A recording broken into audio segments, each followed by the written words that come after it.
শহীদ ভাই কি অবস্থা, কেমন আছেন? আলহামদুলিল্লাহ, ভালো আছি। কি বানাইছেন ভাইয়া? খিচুড়ি। খিচুড়ি।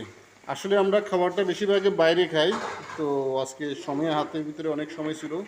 বড় ভাই বলতেছে যে না, আজকে খিচুড়ি বানাবো, আমরা খিচুড়ি খাবো, বাইরে কোনো খাবার খাবো না। ওকে ঠিক আছে, আলহামদুলিল্লাহ। তো উনি নিজে বানাইতেছে খিচুড়ি। এই যে শহীদ ভাই কি বানাইছেন ভাইয়া? হ্যাঁ বলেন।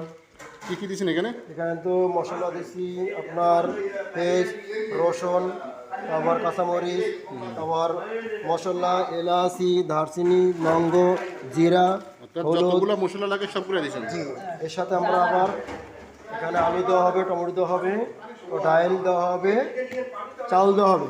চাউল। এটাকে মিক্স খিচুড়ি।